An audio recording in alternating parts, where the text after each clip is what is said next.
नमस्कार साथियों, स्वागत है आपका ऑनलाइन स्टडी ग्रुप में। इस विशेष श्रृंखला के अंतर्गत आज के इस पार्ट में आप लोग ग्रामीण सामाजिक विकास से संबंधित प्रश्नों को कवर करेंगे।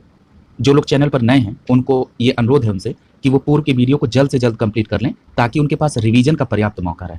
तो चलिए शुरू करते हैं आज के इस पार्ट को। पहला प्रश्न है, ग्रामीण समाज के संदर्भ में कौन सा कथन असत्य है? यहाँ याद रखिएगा, असत्य पूछ रहा है। पहला दिया है कि इसका आकार छोटा होता है, बिल्कुल सही है। यहाँ की आबादी कम होती है, यानी कंपेयर टू शहरी समाज, तो ये भी बात सही है। इसमें एकरूपता देखने को मिलती है, ये भी बात सही है। इसमें विभिन्न भाषाई समूह के लोग एक साथ रहते हैं, ये स्टेटमेंट गलत है। ये स्टेटमेंट शहरी समुदाय या जो शहरी समाज है उसके संदर्भ में बिल्कुल सही फिट होता है, क्योंकि आप ये देखते हैं जो शहर में विभिन्न कारखानों में या रोजगार को लेकर जो गांव से शहर की तरफ पलायन है वो विभिन्न राज्यों के विभिन्न जिलों से, तो वहाँ की अनेक भाषाओं को लेकर वहाँ पहुँचते हैं। इसलिए शहरी समाज में भाषाई विषमता पाई जाती है, न कि ग्रामीण समाज में। इसलिए डी ऑप्शन यहाँ पर असत्य है। पहले का आंसर होगा विकल्प डी। अगला देखिए, अगला प्रश्न पूछ रहा है कि निम्नलिखित में से कौन सा ग्रामीण समाज की विशेषता नहीं है? ठीक है, तो पहला देखिए, पूछ रहा है इसके लोगों में जाति व धर्म के आधार पर अधिक अंतर पाया जाता है। तो ये बात बिल्कुल सही है कि ग्रामीण समाज में अगर शहरी समाज से तुलना की जाए तो यहाँ जाति और धर्म के आधार पर अधिक अंतर पाया जाता है, यानी यहाँ पर जाति और धर्म को लेकर ज्यादा डिस्क्रिमिनेशन की भावना रहती है। इसमें प्रत्यक्ष तथा अप्रत्यक्ष रूप से आय का प्रमुख स्रोत कृषि है, यह भी सही है। इसकी आबादी का बहुत छोटा भाग कृषि के अलावा अन्य व्यवसाय पर काम करता है, यह भी स्टेटमेंट सही है। और चौथा कह रहा है कि इसमें अंतः सामुदायिक संबंध अत्यधिक घनिष्ठ होता है। अभी आपने पहले स्टेटमेंट का ये तो विरोधाभासी हो गया, इसलिए यहाँ पर डी स्टेटमेंट जो है ये ग्रामीण समुदाय की विशेषता नहीं है। यहाँ अंतः सामुदायिक संबंध घनिष्ठ नहीं होता है, यहाँ उसमें विरोध पाया जाता है अपेक्षाकृत शहरी समुदाय के, यानी दूसरे का डी ऑप्शन यहाँ पर सही हो जाएगा। अगला देखिए, तीसरा प्रश्न पूछ रहा है कि स्टेटमेंट है, पूछ रहा है यह कथन किसका है? कृषक समाज मध्यवर्ती स्थिति में है, इसके एक ओर जनजाति समाज है और दूसरी ओर नगरी समाज है। ये स्टेटमेंट किसका है? तो ये स्टेटमेंट क्रोबर का है। किसका है? क्रोबर का है। ठीक है, यानी तीसरे का सही आंसर क्या हो जाएगा? सी हो जाएगा। अगला देखिए, चौथा भी स्टेटमेंट पूछ रहा है कि निम्नलिखित में से कौन भारत की आदिम जातियों को पिछड़े हिंदू की संज्ञा प्रदान किया है? तो आप याद रखिएगा, डॉक्टर घुरिये ने भारत की आदिम जनजाति को पिछड़े हिंदू की संज्ञा दी है, यानी चौथे प्रश्न का सही जवाब हो जाएगा क्या? विकल्प बी हो जाएगा, डॉक्टर घुरिये। अगला देखिए, प्रश्न संख्या 5 की तरफ चलेंगे। प्रश्न संख्या 5 देखिए, पूछ रहा है कि निम्नलिखित में से कौन सा ग्रामीण समाज की विशेषता नहीं है? ठीक है, पहला दिया है कि प्रकृति से घनिष्ठ संबंध, बिल्कुल सही बात है। मुख्य व्यवसाय कृषि है और इसमें प्रकृति से सीधा संबंध है। अगला कह रहा है कि संयुक्त परिवार और प्राथमिक संबंधों की प्रधानता, ये भी बात सही है। भाग्यवादी और सरल समाज, ये भी सही है। गंदी बस्तियों का उद्भव, ये जो गंदी बस्तियों का उद्भव है ये शहरी समाज की विशेषता है, न कि ग्रामीण समाज की, यानी यहाँ पर पांचवें प्रश्न का सही जवाब हो जाएगा विकल्प डी, ये ग्रामीण समाज की विशेषता नहीं। अगला देखिए, प्रश्न संख्या 6 देख लीजिए। प्रश्न संख्या 6 में कह रहा है कि निम्नलिखित में से कौन सा ग्रामीण समाज में सामाजिक विकास के लक्षण हैं? जरा प्रश्न को ध्यान से पढ़िएगा, अगर थोड़ी सी लापरवाही हुई तुरंत प्रश्न गलत हो जाएगा। क्या पूछ रहा है? कह रहा है कि ग्रामीण समाज में सामाजिक विकास के लक्षण, ठीक है, यानी कि ग्रामीण समाज में जो सामाजिक विकास हुआ उससे क्या दिख रहा है? तो पहला कह रहा है जजमानी प्रथा का लगभग विलोपन, ये बिल्कुल सही है। अगला कह रहा है कि जाति प्रथा में परिवर्तन, यानी जो पहले जाति प्रथाएं थी, छुआछूत की या खाना न खाना या भेदभाव की स्थिति, वो अब ग्रामीण समाज में सामाजिक विकास जैसे जैसे हो रहा है, शिक्षा का डेवलपमेंट जैसे हो रहा है, तो ये स्थितियां पहले की अपेक्षाकृत कम है, यानी ये सामाजिक विकास का लक्षण है। यानी यहाँ पर आप कह सकते हैं विकल्प ए और बी, ये दोनों स्टेटमेंट सही है, यानी छठवें का सही जवाब हो जाएगा सी। अब देखिए, यहाँ गलती आप क्या कर सकते थे? अगर आप ये देखते कि ग्रामीण समाज के, अच्छा फिर सीधे देखते लक्षण, तो फिर आप ये कह देते ए और बी दोनों गलत है, तो आप सीधे डी मार देते। ठीक है, तो इसलिए प्रश्न को ध्यान से समझिए। अगर आ भी रहा है तब भी एक बार इत्मीनान से प्रश्न पढ़ लीजिए, आपके पास पूरा पर्याप्त समय है, यानी छठवें प्रश्न का सही जवाब होगा विकल्प सी। अगला देखिए, कह रहा है कि निम्नलिखित में से किसने अलीगढ़ के समीप किशनगढ़ी गांव का अध्ययन करके सार्वभौमिकरण और स्थानीयकरण की अवधारणा प्रदान की थी? तो आपका सही जवाब क्या हो जाएगा? मैकिम मैरियट। मैकिम मैरियट ने अलीगढ़ के पास किशनगढ़ी गांव का अध्ययन किया और सार्वभौमिकरण और स्थानीयकरण की अवधारणा को दिया था। याद रखिएगा, ये फैक्ट है। इसको दूसरी तरह से भी पूछा जा सकता है कि मैकिम मैरियट द्वारा किस क्षेत्र का अध्ययन करके सार्वभौमिकरण और स्थानीयकरण की अवधारणा दी गई? तब आपका जवाब होगा अलीगढ़ के किशनगढ़ी गांव का। ठीक है, यानी यहाँ पर 7वें प्रश्न का सही जवाब होगा विकल्प सी। अगला देखिए, प्रश्न पूछ रहा है कि निम्नलिखित में से किसके द्वारा जाति एकाधिकार रूपी संघ, ये किसने कहा? तो आपका सही जवाब क्या होगा? यहाँ पे हेराल्ड गोल्ड ने कहा कि जाति एकाधिकार रूपी संघ है। ठीक है, यानी 8वें प्रश्न का सही जवाब होगा विकल्प बी, हेराल्ड गोल्ड। अगला प्रश्न देखिए, पूछ रहा है कि निम्नलिखित में से कौन सा जाति व्यवस्था का लक्षण नहीं है। तो कह रहा है समाज में ऊंच नीच के सोपान क्रम का निहित होना, ये जाति व्यवस्था का लक्षण है। फिर पूछ रहा है कि प्रत्येक जाति में एक निश्चित व्यवसाय को होना, ये भी एक जाति प्रथा का लक्षण है। विवाह खान पान संबंधी प्रतिबंध का कठोरता पूर्वक पालन करना, ये भी लक्षण है। करा उपयुक्त में से कोई नहीं, यानी यहाँ पर विकल्प डी हो जाएगा, क्योंकि ए बी सी ये तीनों जाति व्यवस्था का लक्षण आते हैं। पूछ रहा है कौन जाति व्यवस्था का लक्षण नहीं है, इसलिए आपका यहाँ पर विकल्प डी सही हो जाएगा। अगला देखिए, पूछ रहा है कि निम्नलिखित में से कौन सा संयुक्त परिवार की विशेषता नहीं है। तो यहाँ पर बुजुर्गों की सुरक्षा के साथ बच्चों के मनोरंजन का स्थायी व्यवस्था, यानी ये संयुक्त परिवार का लक्षण है, विशेषता है। अधिक स्थायित्व, जो संयुक्त परिवार होता है उसमें अधिक स्थायित्व होता है, ठीक है, क्योंकि सब लोग मिलकर एक दूसरे की मदद करते हुए एक सामूहिकता की भावना से परिवार को चलाते हैं, तो वहाँ स्थायित्व होता है। सभी व्यक्तियों की परिस्थिति और भूमिका निश्चित होती है, ये भी आपका स्टेटमेंट सही है। डी यहाँ पर विशेषता नहीं है संयुक्त परिवार की, क्यों? क्योंकि यहाँ व्यक्तिवाद क्या या निजी अभिमुख की अधिक संभावना, ये व्यक्तिवाद यानी ये एकल परिवार का लक्षण, ठीक है, यानी 10वें प्रश्न का सही जवाब क्या होगा? विकल्प डी सही हो जाएगा। अगला देखिए, कह रहा है कि संयुक्त परिवार की समस्या है, तो संयुक्त परिवार की समस्या क्या है? तो यहाँ पर आप देखिए, अधिक मेहनत करने वाले सदस्यों पर अधिक भार होता है, ये बात बिल्कुल सही है। आपसी मनमुटाव और द्वेष की भावना आने लगती है, ये भी देखा जाता है, लक्षण है, समस्या है यहाँ की। कह रहा है कि समस्या क्या का ये लक्षण है। फिर कह रहा है कि व्यक्ति व्यापार और उद्योग में जोखिम लेने से बचता है, ये भी बात सही है, यानी ये तीनों स्टेटमेंट संयुक्त परिवार की समस्या है, यानी यहाँ पर विकल्प डी ऑप्शन सही हो जाएगा। अगला देखिए, कह रहा है कि जजमानी प्रथा के संदर्भ में कौन सा कथन सही है। कह रहा है जो परिवार सेवा प्राप्त करता है, ठीक है, वो क्या कहलाता है? जजमान। यानी जजमान का मतलब कि जो सेवा प्राप्त करेगा वो जजमान, और जो सेवा प्रदान करेगा उसे कमीन कहा जाता है। यानी यहाँ पर दोनों स्टेटमेंट सही हैं, आप दोनों वर्ड को याद रखेंगे, जो सेवा प्राप्त करेगा वो जजमान और जो सेवा प्रदान करेगा उसे कमीन, यानी सी विकल्प यहाँ पर सही हो जाएगा। अगला देखिए, पूछ रहा है कि गैर कृषि ग्राम की विशेषता है, ठीक है, तो गैर कृषि ग्राम की क्या विशेषता है भाई? तो गैर कृषि ग्राम में क्या होगा? यानी कि ग्रामीण का कृषि के अतिरिक्त अन्य गतिविधियों में संलग्न होना, यही तो गैर कृषि ग्राम का है। फिर अन्य किस गतिविधि में लगेंगे? जैसे कोई कारीगर हो जाएगा, कोई शिल्पकार हो जाएगा, इस तरह की गतिविधियों में। बंजर भूमि की उपलब्धता, जब कृषि के अतिरिक्त किसी व्यवसाय में लगे हैं ग्रामीण, तो वहाँ बंजर भूमि की उपलब्धता होगी। सिंचाई की समुचित व्यवस्था नहीं होगी, ठीक है, यानी यहाँ पर 13 का सही आंसर क्या होगा? डी। और विकल्प बी का एक और मतलब ये है कि बंजर भूमि की उपलब्धता, यानी कि अगर बंजर भूमि ज्यादा है तब भी आदमी कृषि के अतिरिक्त अन्य किसी व्यवसाय में भी संलग्न हो जाता है, ठीक है, तो यहाँ पर 13 का सही जवाब क्या हो जाएगा? विकल्प डी हो जाएगा, ठीक है। और सिंचाई की समुचित व्यवस्था नहीं होगी तब भी गैर कृषि व्यवसाय में लग जाएगा, ठीक है, तो वो कैसा गांव हो जाएगा? गैर कृषि ग्राम हो जाएगा, यानी डी ऑप्शन यहाँ पे सही है। अगला देखिए, कह रहा है कि गांव के संदर्भ में कौन सा कथन सही है, तो देख लेते हैं। पहला कह रहा है कि किसी ग्रामीण क्षेत्र में उद्योग और कारखानों का निर्माण होता है, उसे औद्योगिक ग्राम कहते हैं, ठीक है, सही है। नगरों और महानगरों की सीमा से लगे गांव को उपनगरीय गांव कहते हैं, ये भी बात सही है। और एक बात याद रखिएगा, जो उपनगरीय गांव होते हैं उनमें ग्रामीण और शहरी दोनों समाज की लक्षण इसमें पाए जाते हैं, ठीक है, यानी यहाँ पे पहला और दूसरा स्टेटमेंट दोनों सही दिख रहा है, ठीक है। आइए जरा इसके विकल्प की तरफ चलते हैं, यानी आपका यहाँ पर विकल्प सी सही हो जाएगा, दोनों स्टेटमेंट सही है। अगले प्रश्न की तरफ चलते हैं। पूछ रहा है कि पायलट प्रोजेक्ट इंडिया पुस्तक किससे संबंधित है। तो ये पूछ रहा है कि पायलट प्रोजेक्ट इंडिया पुस्तक किसने लिखी थी, तो आपका सही जवाब क्या होगा? एल्बर्ट मेयर, यानी विकल्प ए सही हो जाएगा। और याद रखिएगा, इस पुस्तक में इटावा परियोजना की उपलब्धियों का एक संक्षिप्त विवरण दिया है पायलट प्रोजेक्ट इंडिया में, यानी आपको दो बातें याद रखनी है कि pilot project India Albert mayor का, और ये संबंध इटावा परियोजना से रखती है किताब, यानी 15 प्रश्न का सही जवाब क्या हो जाएगा? विकल्प ए सही हो जाएगा। अगला चलिए, पूछ रहा है कि the poison in the gift पुस्तक के लेखक कौन है, तो आपका सही जवाब क्या होगा? ग्लोरिया गुडविन रहेजा, यानी ग्लोरिया गुडविन रहेजा ने the poison in the gift पुस्तक लिखी थी, ठीक है। और इस पुस्तक का संबंध किस शहर से है, तो याद रखिएगा सहारनपुर के एक गांव में जाति व्यवस्था के अध्ययन के तौर पर इसमें शामिल किया गया बातों को, ठीक है, इसमें वर्णन है, ठीक है। और पुस्तक का नाम क्या है? The poison in the gift, और लिखा किसने? ग्लोरिया गुडविन रहेजा, और कहाँ के? सहारनपुर के जाति व्यवस्था के बारे में दिया है। 16 का आंसर होगा विकल्प बी। अगला देखिए, पूछ रहा है कि जाति के संदर्भ में कौन सा सही है, तो याद रखिएगा यहाँ पर देखिए, कह रहा है कि संतरित असमानता का एक उदाहरण है, यानी यहाँ पर सामाजिक जो प्रतिष्ठा है उसमें क्या है? असमानता पाई जाती है, ठीक है। जो बड़ी जाति के लोग हैं उनको एक अलग तरीके की सामाजिक प्रतिष्ठा है, जो निम्न जाति या अदर बैकवर्ड के हैं उनकी एक अलग व्यवस्था है। तो इस प्रकार का लक्षण जो है ये जाति के संदर्भ में देखा जाता है, जाति व्यवस्था के संदर्भ में, यानी पहला स्टेटमेंट बिल्कुल सही है। अगला कह रहा है भारत में समाज की संरचना इसके रूप में दिखाई देती है, तो हाँ, भारत में जाति समाज की व्यवस्था है, तो यानी दूसरा स्टेटमेंट भी सही है। इस प्रकार यहाँ पर 17 का सही आंसर होगा विकल्प सी सही हो जाएगा यहाँ, ठीक है। अगला देखिए, प्रश्न संख्या 18 देखिए, यहाँ पुस्तक और उनके रचनाकार की सूची दी हुई है, उसको आपको यहाँ पे सुमेलित करना है। ठीक है, तो चलिए देखते हैं।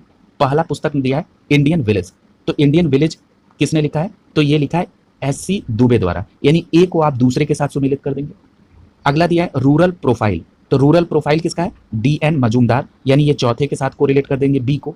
और फिर दिया है इंडियाज विलेज, तो इंडियाज विलेज किसने लिखा है? तो एम.एन. श्रीनिवास, यानी सी को आप पहले के साथ कोरिलेट कर देंगे। और डी कर रहा है विलेज इंडिया, विलेज इंडिया किसने लिखा है? मैकिम मैरी आर्ट द्वारा, तो ये किसे? डी को आप तीसरे के साथ सुमेलित कर देंगे। इस प्रकार आपका 18 का सही जवाब क्या हो जाएगा? विकल्प सी यहाँ पर सही होता दिख रहा है। ठीक है, अगला देखिए, प्रश्न संख्या 19 की तरफ चलते हैं। प्रश्न संख्या 19 में कहा जा रहा है कि किसने अपनी प्रसिद्ध रचना होमो हायरार्किकस में स्पष्ट किया कि जाति शुद्धता और अशुद्धता का संस्करण ही जाति व्यवस्था को चलाने का सिद्धांत है? तो ये किसने कहा? लुई ड्यूमो ने, यानी यहाँ पर विकल्प ए सही हो जाएगा आपका। ठीक है, इसका संबंध किसके साथ है? लुई ड्यूमो के साथ है। ठीक है, इन्होंने अपनी प्रसिद्ध रचना में क्या रचना है इनकी? होमो हायरार्किकस में कहा कि जाति शुद्धता और अशुद्धता का जो संस्करण है, यही जाति प्रथा को चलाने का सिद्धांत है। ठीक है, यानी यहाँ पर विकल्प ए सही हो जाएगा। अगला देखिए, कह रहा है कि संस्कृतिकरण की अवधारणा किससे संबंधित है? तो याद रखिएगा, संस्कृतिकरण का संबंध एम एस श्रीनिवास से है। ठीक है, किससे है? एम एस श्रीनिवास से है। ठीक है, और अभी आपने एम एस श्रीनिवास की कौन सी रचना देखी थी? India's villages. ठीक है, अब यहाँ पर एक बात और याद रखिए कि संस्कृतिकरण क्या होता है। जब संस्कृतिकरण का मतलब ये समझ लीजिए कि उस प्रक्रिया से है जब निम्न जाति या जनजाति या इस प्रकार के अन्य समूह अपनी प्रथा या अपनी विधि या अपनी विचारधारा उच्च जाति का अनुसरण करके स्वयं को ऊपर की तरफ ले जाने के लिए गतिशीलता करते हैं, तो इसी को संस्कृतिकरण कहा जाता है। ठीक है, और इसका संबंध किससे? निम्नलिखित में से तो एम.एन. श्रीनिवास से, यानी 20 का आंसर हो जाएगा विकल्प बी। अगला देखिए, कह रहा है कि ग्रामीण समाज का जो परिवर्तन है, ग्रामीण समाज का, उसका कारक क्या क्या है? तो यहाँ पर संचार के नए साधन, जब संचार के नए साधन आएंगे तो ग्रामीण सामाजिक परिवर्तन होगा। जैसे संचार के नए साधन का मतलब एफएम रेडियो भी अब ग्रामीण क्षेत्र में, जैसे आप टेलीफोन की अच्छी सुविधा हो चुकी है, मोबाइल की, इंटरनेट कनेक्टिविटी के लिए बहुत अच्छी व्यवस्थाएं चल रही हैं। ठीक है, उसमें काम बढ़ रहा है। उसके बाद आप देख रहे हैं टेक्नोलॉजी, यूट्यूब वगैरह, इसके माध्यम से कई सारे नए ज्ञानवर्धक कार्यक्रम को देखने की सरलता हो चुकी है। अगला है भूमि सुधार, भूमि सुधार को लेकर विभिन्न कार्यक्रम जैसे सिंचाई से लेके मृदा परीक्षण को लेके, तो ये भी ग्रामीण सामाजिक परिवर्तन करते हैं। कृषि की तकनीकी प्रणाली में परिवर्तन, आप देख रहे हैं कि कई सारी नई प्रकार की मशीनें आ चुकी हैं जिससे फसलों की कटाई होती है, या जो खरपतवार बचता है उसको जलाने की जगह पर उसका कैसे उपयोग किया जा सके, तो ये सभी चीजें ग्रामीण सामाजिक परिवर्तन का कारक है, यानी यहाँ पर विकल्प डी सही हो जाएगा आपका। अगला देखिए, पूछ रहा है कि राष्ट्रीय ग्रामीण रोजगार गारंटी अधिनियम को लागू किया गया था। तो याद रखिएगा, इसकी सीरीज पर हम लोगों ने चर्चा भी की थी। तो याद रखिएगा कि 5 सितंबर 2005 को जब राष्ट्रपति महोदय द्वारा नरेगा यानी राष्ट्रीय ग्रामीण रोजगार गारंटी अधिनियम को स्वीकृति दे दी गई, तो उसके बाद 2 फरवरी 2006, कब है? 2 फरवरी 2006 को ये लागू हो गया था। ठीक है, यानी आपका यहाँ विकल्प क्या सही हो जाएगा? सी। ठीक है, सी विकल्प यहाँ पर आपका सही हो जाएगा। और ये जो सबसे पहले लागू किया गया था, ये पहले चरण में 200 पिछड़े जिलों को, फिर उसके बाद 2007-8 में दूसरे चरण में 130 जिलों को जोड़ा गया। ये भी जिले भी याद रखिएगा, पहले और दूसरे चरण। पहले चरण में 200 जिले और दूसरा चरण 2007-8 में जिसमें 130 जिले जोड़े गए, और बाद में चलकर 1 अप्रैल 2008 को ये योजना पूरे देश में लागू हो गई थी। फिर हमने आपको ये भी बताया था कि नरेगा से जो इसका नाम मनरेगा रखा गया, वो 2 अक्टूबर 2009 को इसका नाम परिवर्तित हुआ था। इतनी बात आपको नरेगा के संदर्भ में निश्चित तौर पर याद रखनी है। और इसमें 100 दिन की रोजगार गारंटी प्रत्येक परिवार को, ग्रामीण परिवार की किसी एक सदस्य को देने की बात की गई है। ठीक है, और ये कैसा रोजगार होगा? अकुशल रोजगार होगा। ठीक है, यानी यहाँ पर इस प्रश्न का सही जवाब होगा विकल्प सी। अगला देखिए, पूछ रहा है नरेगा का नामकरण मनरेगा। देखिए प्रश्न बन गया, इसका सही जवाब क्या होगा? 2 अक्टूबर 2009 को नरेगा से मनरेगा नाम हुआ। मनरेगा का फुल फॉर्म पूछा जा सकता है, तो महात्मा गांधी राष्ट्रीय ग्रामीण रोजगार गारंटी अधिनियम। ठीक है, यानी इसका सही जवाब क्या होगा? विकल्प बी सही हो जाएगा, 2 अक्टूबर 2009। अगला देखिए, प्रश्न संख्या 24 देखिए। प्रश्न संख्या 24 में पूछ रहा है कि बजट 2022-23 में मनरेगा के लिए बजट आवंटित हुआ था। तो ये भी आप पढ़ चुके हैं, 73,000 करोड़ रुपए बजट 2022-23 में मनरेगा के लिए बजट में आवंटन किया गया था। यहाँ पर विकल्प आपका सी सही हो जाएगा, 73,000 करोड़ रुपए। अगला देखिए, प्रश्न संख्या 25 देखिए, पूछ रहा है कि कमान क्षेत्र विकास कार्यक्रम कब प्रारंभ किया गया था। तो जो कमान क्षेत्र विकास कार्यक्रम है, इसका शॉर्ट फॉर्म है CADP। इसको 1974-75 में शुरू किया गया था। ठीक है, याद रखिएगा इस बात को। और एक बात और याद रखिएगा कि 1 अप्रैल 2004 को जो ये कमान क्षेत्र कार्यक्रम है, इसको पुनर्गठित करके कमान क्षेत्र विकास तथा जल प्रबंधन कार्यक्रम नाम दे दिया गया। और इसका शॉर्ट नेम क्या होगा? CADWM। क्या नाम होगा? CADWM। यानी 25 का यहाँ पर सही जवाब क्या होगा? 1974-75 में कमान क्षेत्र विकास कार्यक्रम की शुरुआत हुई थी। 25 का ऑप्शन होगा सी। अगला देखिए, पूछ रहा है कि कुटीर ज्योति योजना कार्यक्रम जो है कब प्रारंभ हुआ था? तो आपका सही जवाब क्या होगा? 1988-89 में कुटीर ज्योति कार्यक्रम का प्रारंभ हुआ था। ठीक है, और ये क्यों चलाया गया था? तो ये अनुसूचित जाति जो आदिवासी परिवार हैं, उनकी गरीबी रेखा से नीचे रहने वाले ग्रामीण परिवारों के जीवन में सुधार के लिए चलाया गया था। ठीक है, और इसके तहत क्या व्यवस्था की गई कि जो लोग विद्युत कनेक्शन इनको जो उपलब्ध कराया जाएगा, इसके लिए इनको 400 रुपए का सरकारी सहायता प्रदान किया जाएगा। यहाँ 26 का सही जवाब होगा, यहाँ पर विकल्प बी होगा 1988-89 में। अगला देखिए, पूछ रहा है कि जवाहर रोजगार योजना, जवाहर रोजगार योजना का प्रारंभ कब हुआ था? तो 1989-90 में जवाहर रोजगार योजना लागू हुई थी। ठीक है, ठीक। अब यहाँ पर एक बात और महत्वपूर्ण देख लीजिए कि जो जवाहर रोजगार योजना 1989-90 में लागू हुई थी, ये आगे चलकर 1 अप्रैल 1999 को जवाहर ग्राम समृद्धि योजना में इसको समाहित करा दिया गया। ठीक है, तो दोनों बातें याद रखेंगे कि जवाहर रोजगार योजना 89-90 यानी 1989 से 89 to 90 में प्रारंभ हुआ और 1 अप्रैल 1999 को जवाहर ग्राम समृद्धि योजना में समाहित हो गया। 27 का सही जवाब होगा विकल्प बी। अगला देखिए, अगला प्रश्न पूछ रहा है कि प्रधानमंत्री रोजगार योजना को प्रारंभ किया गया। तो क्या आपका जवाब होगा? प्रधानमंत्री रोजगार योजना का प्रारंभ 2 अक्टूबर 1993 को हुआ था। प्रधानमंत्री रोजगार योजना का शॉर्ट फॉर्म क्या होगा? PMRY। और इसके तहत 10 लाख लोगों को रोजगार उपलब्ध कराने की बात की गई थी। और एक बात और याद रखिएगा कि 1 अप्रैल 1994 से जो शिक्षित बेरोजगार युवा हैं, उनको स्वरोजगार योजना को भी जो है इसी योजना में एकीकृत किया गया। ठीक है, ये भी बात आप याद रखेंगे। और पूछा जाए कि इस योजना का कार्यान्वयन किसके द्वारा मंत्रालय? तो आपका जवाब होगा उद्योग मंत्रालय द्वारा। और एक बात और याद रखिएगा कि 2008 में प्रधानमंत्री रोजगार योजना को प्रधानमंत्री रोजगार सृजन कार्यक्रम के तहत इसको समाहित कर दिया गया। इतनी बात आप याद रखेंगे। और जो प्रधानमंत्री रोजगार योजना प्रारंभ कब हुई? तो आपका जवाब होगा 2 अक्टूबर 1993 को। और इसको 2008 में प्रधानमंत्री रोजगार योजना को प्रधानमंत्री रोजगार सृजन कार्यक्रम में समाहित कर दिया गया। 28 का सही जवाब होगा विकल्प डी। अगला देखिए, पूछ रहा है कि रोजगार आश्वासन योजना, इसका आरंभ कब हुआ था? तो आपका सही जवाब क्या होगा? 2 अक्टूबर 1993 को रोजगार आश्वासन योजना का प्रारंभ हुआ। ये योजना प्रारंभ में 257 जिले के 1778 विकास खंडों में इसको लागू किया गया था। और बाद में आगे चलकर 1997-98 में इसको देश के सभी ग्रामीण पंचायतों में लागू कर दिया गया। ठीक है, एक बात और याद रखिएगा कि ये जो रोजगार आश्वासन योजना है, इसका विलय आगे चल के 2001 में संपूर्ण ग्रामीण रोजगार योजना में कर दिया गया। और अगर ये पूछा जाए कि रोजगार आश्वासन योजना कब प्रारंभ हुई थी, तो इसका जवाब क्या होगा? 2 अक्टूबर 1993 को। यानी यहाँ पर आपका विकल्प बी सही हो जाएगा। अगला देखिए, पूछ रहा है कि वाटर शेड कार्यक्रम किस समिति की अनुशंसा पर तैयार हुआ? तो आपका सही जवाब क्या होगा? श्री हनुमंत राव समिति के आधार पर, इन्हीं की अनुशंसा के आधार पर वाटर शेड कार्यक्रम यानी WDP का क्रियान्वयन हुआ। और इसका व्यवहारिक क्रियान्वयन कब प्रारंभ हुआ? 1995-96 में। ये भी बात याद रखेंगे। 30 का सही जवाब होगा विकल्प ए, श्री हनुमंत राव समिति। अगला देखिए, पूछ रहा है कि राष्ट्रीय सामाजिक सहायता कार्यक्रम कब आरंभ हुआ? तो आपका क्या जवाब होगा? राष्ट्रीय सामाजिक सहायता कार्यक्रम की जो आरंभ है, ये कब हुआ? 1995 में। और राष्ट्रीय सामाजिक सहायता कार्यक्रम का शॉर्ट फॉर्म क्या है? NSAP। ठीक है, जरा इसका विस्तृत विवरण देख लीजिए। कह रहा है कि जो राष्ट्रीय सामाजिक सहायता कार्यक्रम है, जिसको आप NSAP कहते हैं, ये 15 अगस्त 1995 को गरीबों के लिए आरंभ हो गया। यानी यहाँ पर आपका विकल्प बी सही हो जाएगा इसके तहत। अब एक बात और याद रखिएगा, ये जो कार्यक्रम है, ये अनुच्छेद 41 में निर्देशित सिद्धांतों की पूर्ति की दिशा में एक महत्वपूर्ण कदम था। यानी इसका संबंध अनुच्छेद 41 से। अब एक बात और याद रखिएगा, ये जो राष्ट्रीय सामाजिक सहायता कार्यक्रम है, इसके अंतर्गत 5 प्रमुख कार्यक्रम आते हैं। जरा ये कौन से 5 प्रमुख कार्यक्रम, इनको देख लीजिए। पहला है इंदिरा गांधी राष्ट्रीय वृद्धा पेंशन योजना, दूसरा है इंदिरा गांधी राष्ट्रीय विधवा पेंशन योजना, तीसरा है इंदिरा गांधी राष्ट्रीय विकलांगता पेंशन योजना, चौथा है राष्ट्रीय परिवार लाभ योजना और पांचवा है अन्नपूर्णा योजना। ये 5 योजनाएं राष्ट्रीय सामाजिक सहायता कार्यक्रम के अंतर्गत आती है। ये भी बात याद रखेंगे आप। और इसका संचालन किसके द्वारा हो रहा है? तो केंद्रीय ग्रामीण विकास मंत्रालय के द्वारा। ठीक है, यानी यहाँ पर 31 का सही जवाब क्या हो जाएगा? विकल्प बी सही हो जाएगा 1995 में। ठीक है, अब अगले प्रश्न की तरफ चल रहे हैं। अगला प्रश्न है 32 नंबर। देखिए, कह रहा है स्वर्ण जयंती ग्राम रोजगार योजना। ये जो स्वर्ण जयंती ग्राम रोजगार योजना है, ये कब प्रारंभ हुई थी? तो ये प्रारंभ हुई थी 1999 में स्वर्ण जयंती ग्राम स्वरोजगार योजना का प्रारंभ हुआ, यानी यहाँ पर 32 का सही जवाब होगा विकल्प सी। जरा इसको भी विस्तार में देख लीजिए। स्वर्ण जयंती ग्राम रोजगार योजना जो है इसका शॉर्ट फॉर्म क्या है? SGSY, ठीक है।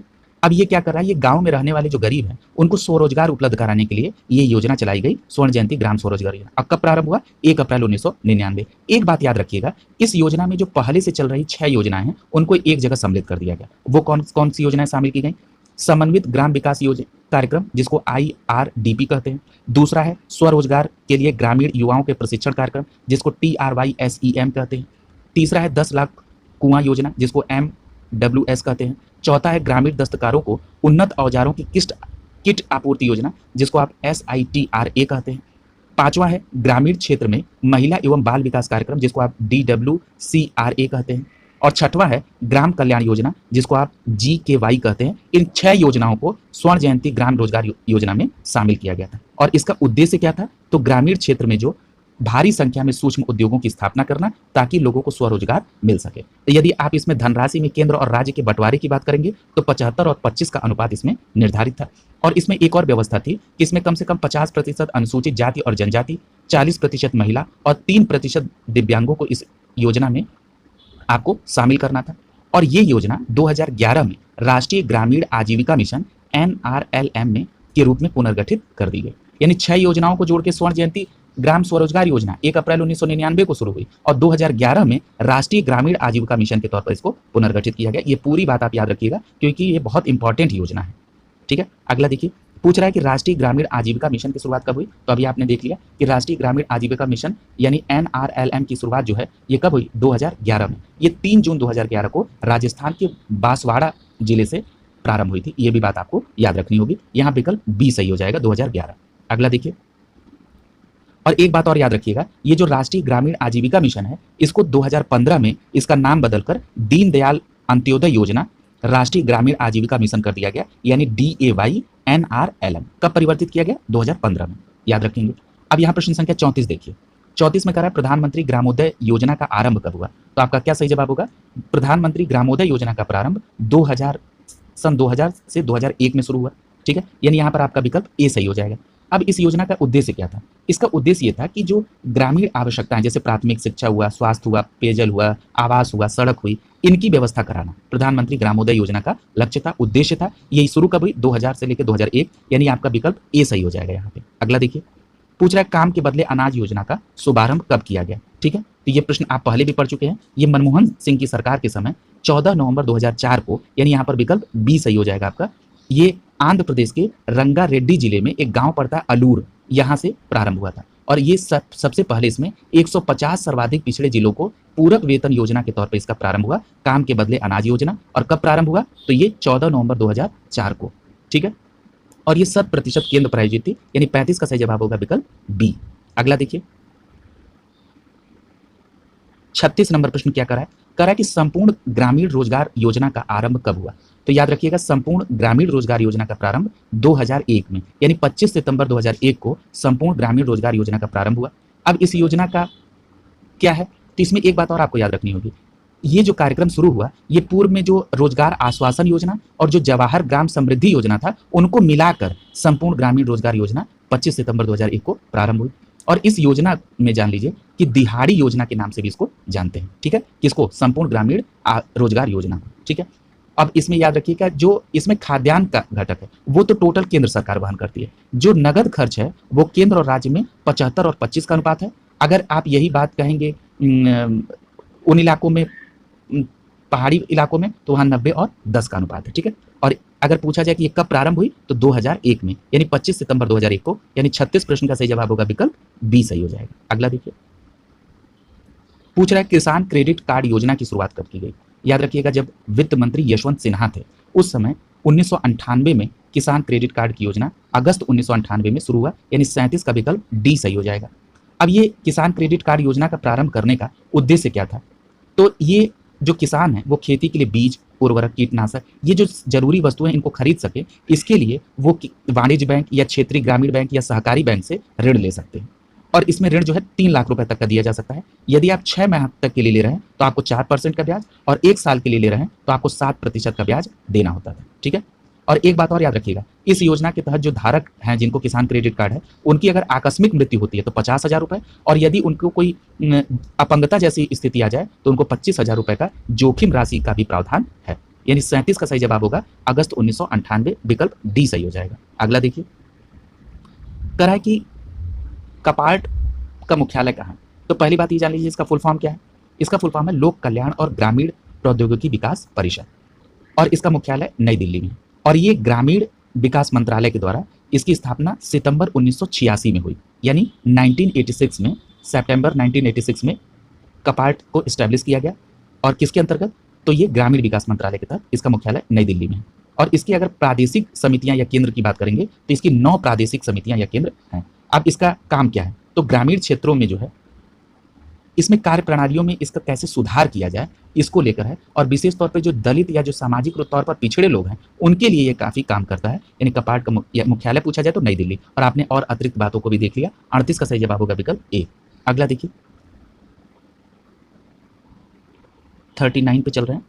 39 में दिया है कि ग्रामीण अनाज बैंक योजना का शुभारंभ किसके किसके कार्यान्वयन से की गई थी। तो याद रखिएगा कि जो जनजातीय कार्य मंत्रालय है इसके अंतर्गत ग्रामीण अनाज बैंक की योजना का प्रारंभ 11 राज्यों में किया गया था, और बाद में 24 नवंबर 2004 को खाद्य एवं सार्वजनिक वितरण विभाग द्वारा इसका क्रियान्वयन किया जा रहा है। ठीक है, दोनों बातें याद रखेंगे, सबसे पहले ये जनजातीय कार्य मंत्रालय के द्वारा, और बाद में 2004 में खाद्य एवं सार्वजनिक वितरण विभाग द्वारा अब इसका कार्यान्वयन हो रहा है। दूसरी बात, इस योजना का मुख्य उद्देश्य क्या है, जैसे कि अगर कोई प्राकृतिक आपदा आ जाए या कोई मौसम अनुकूल न हो, प्रतिकूल हो जाए, तो जो खाद्य के संदर्भ में जो गरीब परिवारों को समस्या आ जाती है तो उनको खाद्यान्न उपलब्ध कराया जाता है इस योजना के तहत। ठीक है, तो इतनी बात आपको याद रखेंगे। और इस योजना को, ग्रामीण अनाज बैंक योजना को, आगे चलकर 1 जनवरी 2014 को बंद कर दिया गया। फिर उसके बाद दूसरी योजना प्रारंभ हुई। यानी 39 का सही जवाब क्या हो जाएगा, विकल्प ए सही हो जाएगा। ठीक है, चलिए अगला प्रश्न है संकट हरण बीमा योजना। ये जो संकट हरण बीमा योजना है ये 30 सितंबर 2001 को शुरू हुई। यानी आपका इस प्रश्न का सही जवाब क्या होगा, विकल्प बी 2001। इस योजना के तहत क्या था कि ये इफ्को किसानों के लिए योजना चला रही थी। इस योजना के तहत जब आप किसान इफ्को से खाद की बोरी खरीदते थे तो उस पर 4,000 रुपए का बीमा की मुफ्त हकदार होता था वो किसान। ठीक है, ये था संकट हरण बीमा योजना जो सितंबर 2001 में शुरू किया गया इफ्को द्वारा। यानी बी ऑप्शन यहां सही हो जाएगा। अगला देखिए, पूछ रहा है कि कृषि आय बीमा योजना, जो कृषि आय बीमा योजना है ये 2003-04 में प्रारंभ हुआ। ठीक है, यानी आपका यहाँ पर विकल्प सी सही हो जाएगा। 2003-04 में कृषि आय बीमा योजना का प्रारंभ हुआ, सी विकल्प यहाँ सही होगा। अगला देखिए, पूछ रहा है कि DDUGJY योजना का उद्देश्य क्या है। तो सबसे पहले तो इसका फुल फॉर्म समझ लीजिए, दीनदयाल उपाध्याय ग्राम ज्योति योजना। ठीक, अब इसका उद्देश्य क्या था, तो इसका उद्देश्य है कि संपूर्ण ग्रामीण भारत को निरंतर विद्युत आपूर्ति करना। यानी यहाँ पर विकल्प डी आपका सही हो जाएगा। फिर प्रश्न उठेगा कि इसका प्रारंभ कब हुआ, तो याद रखिएगा इसकी मंजूरी मिली थी 20 नवंबर 2014 को मंत्रिमंडल द्वारा, केंद्रीय मंत्रिमंडल द्वारा इसकी मंजूरी मिली, और इसका प्रारंभ हुआ था 25 जुलाई 2015 को। कब, 25 जुलाई 2015 को पटना से इसका शुभारंभ प्रधानमंत्री द्वारा किया गया था। ठीक है, यानी यहाँ पर विकल्प डी आपका सही हो जाएगा। अगला देखिए, अगले प्रश्न की तरफ चलेंगे। 43 नंबर प्रश्न पूछ रहा है कि खादी गांव परियोजना का आरंभ कब हुआ था। तो ये जो खादी गांव परियोजना है इसका आरंभ 15 फरवरी 2017 को हुआ।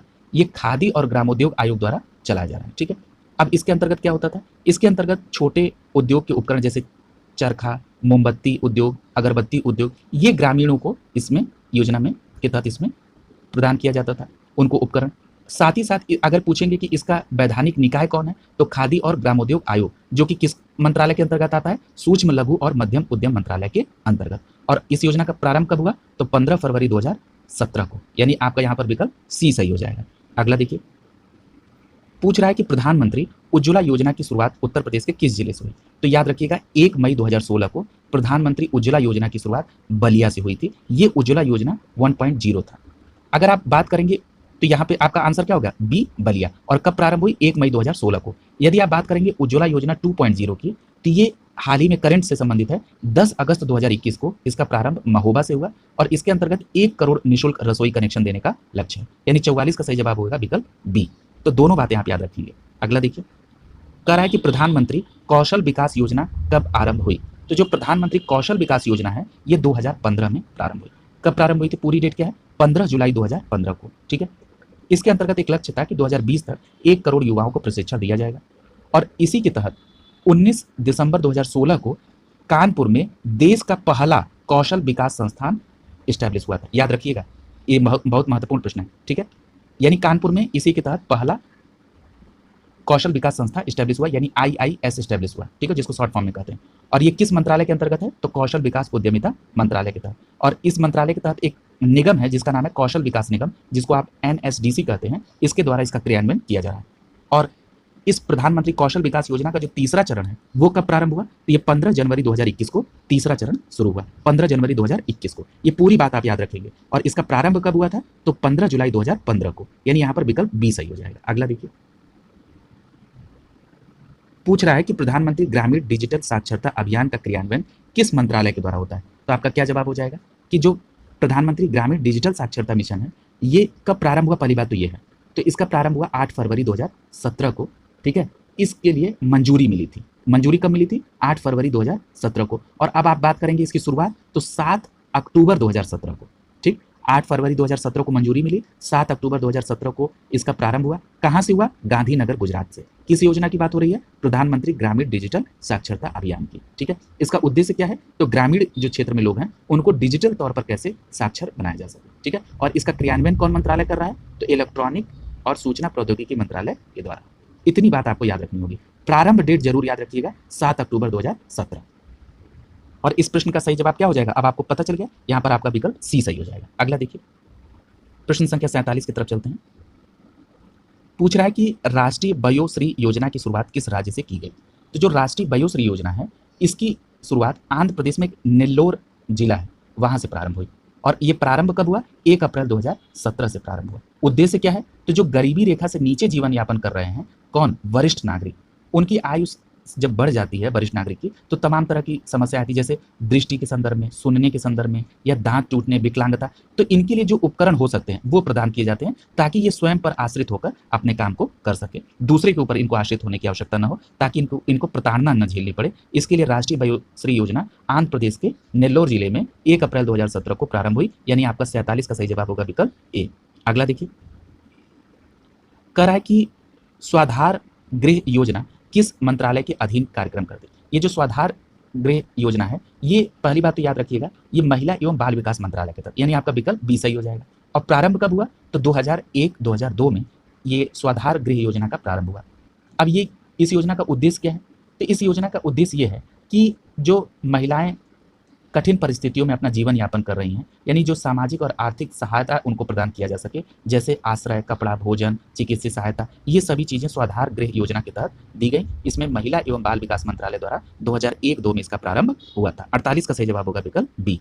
अगला देखिए, बेटी बचाओ बेटी पढ़ाओ योजना किस मंत्रालय की पहल है? तो आपका सीधा जवाब हो जाएगा कि बेटी बचाओ बेटी पढ़ाओ योजना महिला एवं बाल विकास मंत्रालय, स्वास्थ्य एवं परिवार कल्याण मंत्रालय और मानव संसाधन मंत्रालय, ये तीनों मंत्रालय की संयुक्त पहल है। याद रखिएगा, यहाँ गलती होने की संभावना है, सीधे पहला ऑप्शन मार के और तुरंत समझेंगे कि एक प्रश्न तुरंत सही कर दिए। यहाँ तीनों मंत्रालय हैं। दूसरी बात, ये योजना प्रारंभ कब हुई? तो 22 जनवरी 2015 को हरियाणा के पानीपत से इस योजना का प्रारंभ हुआ। और उद्देश्य क्या था कि जो बेटियां हैं उनको उनकी समाज में भागीदारी सुनिश्चित करना, भेदभाव से मुक्त कराना और उनको सशक्त बनाने के लिए प्रयास करना, यानी 49 का सही जवाब होगा विकल्प डी। और प्रारंभ कब हुआ? 22 जनवरी 2015 को हरियाणा के पानीपत से। अगला प्रश्न देखिए,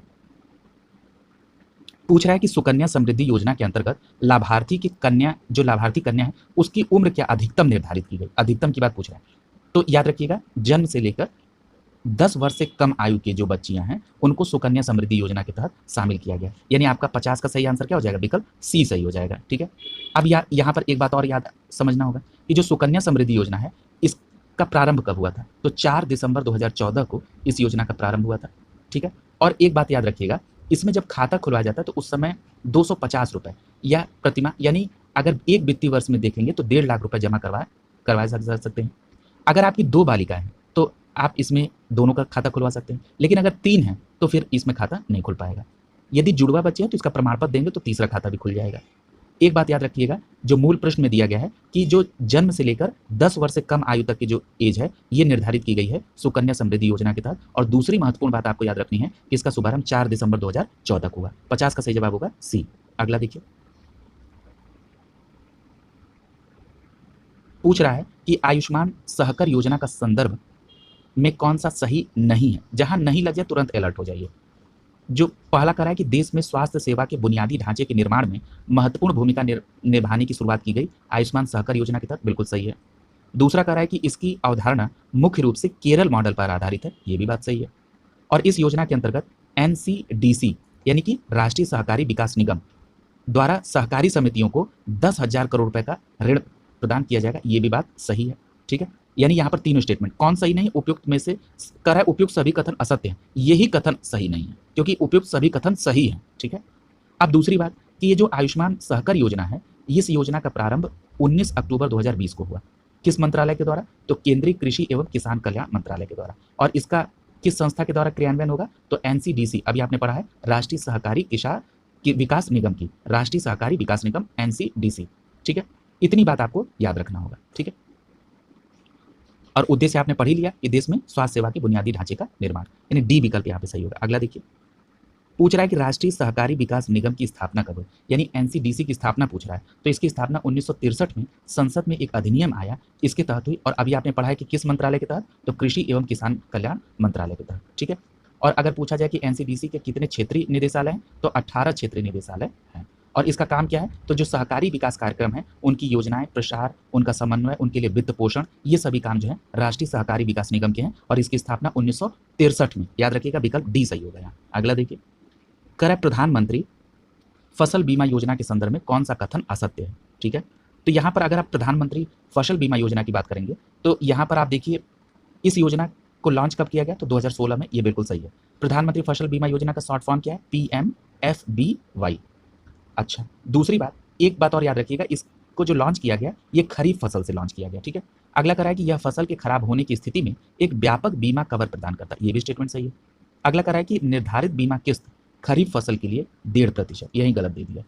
जो आपका खरीफ फसल है, खरीफ फसल के लिए 2% का प्रीमियम है और रबी फसल के लिए 1.5% का प्रीमियम है। ठीक है, यानी यहाँ पर आपका सी कथन जो है गलत है, यानी यही आपका आंसर होगा।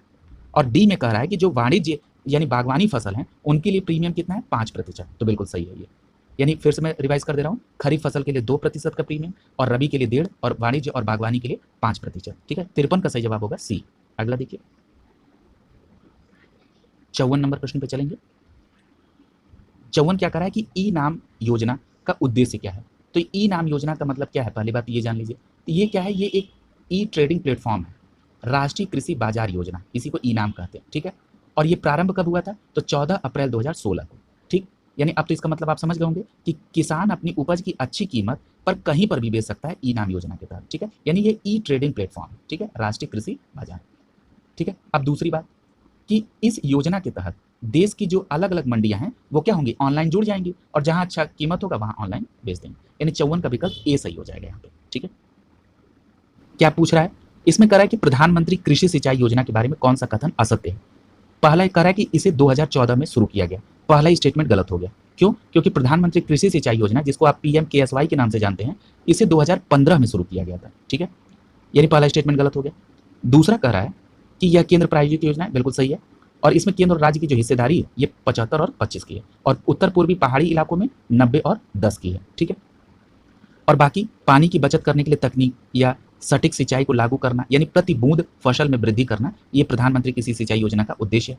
इसका जो लागू करने की जिम्मेदारी है ये कृषि मंत्रालय के साथ साथ ग्रामीण विकास मंत्रालय और जल मंत्रालय की भी है, यानी ये तीनों मंत्रालय इसमें शामिल है। यानी यहाँ पे आपका ए आंसर हो जाएगा, ये 2015 में शुरू हुई थी। अगला देखिए, पूछ रहा है कि एकीकृत बागवानी विकास मिशन का नोडल मंत्रालय कौन सा है? ये जी, अगर बात होती है बागवानी कृषि के तो इसके अंतर्गत फल, सब्जी या सजावटी पौधे ये सब आते हैं। और एक बात और याद रखिएगा यहाँ पे काफी महत्वपूर्ण है कि एम एच मैरीगोंडा को भारत में बागवानी का जनक कहा जाता है। किसको? एम.एच. मैरीगोंडा को। किसका जनक? भारतीय बागवानी का जनक। और ये जो एकीकृत बागवानी विकास मिशन है, इसके तहत फल, सब्जी, मशरूम, मसाला, फूल, जो सुगंधित पौधे हैं, नारियल है, काजू है, कोको है, बांस है, ये और जो बागवानी क्षेत्र की फसलें हैं, इनको इसमें शामिल किया गया है। अब दूसरी बात आती है कि इस योजना का प्रारंभ कब हुआ था? तो याद रखिएगा, इस योजना का प्रारंभ कृषि और किसान कल्याण मंत्रालय द्वारा 2014-15 में किया गया था। ठीक है, यानी अब आपको क्लियर कट आंसर पता चल गया, विकल्प बी सही हो जाएगा यहाँ पे।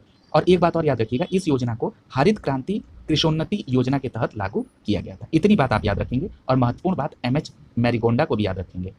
यानी यहाँ पर आपका विकल्प बी सही होगा। यानी इस श्रृंखला का ये पार्ट यहीं पर कंप्लीट होगा। जो भी चैप्टर में जितने प्रश्न हैं वो एक एक वीडियो में कंप्लीट करा दिए जाएंगे। आप लोग अपनी तैयारी को सतत जारी रखें और जो भी वीडियोस दिए जा रहे हैं उसको डे बाय डे तुरंत कंप्लीट करते चलिए ताकि आपको रिवीजन का पर्याप्त मौका मिल जाए। यहाँ पे आपका सेशन यहीं कंप्लीट होता है। आप सभी का बहुत बहुत धन्यवाद।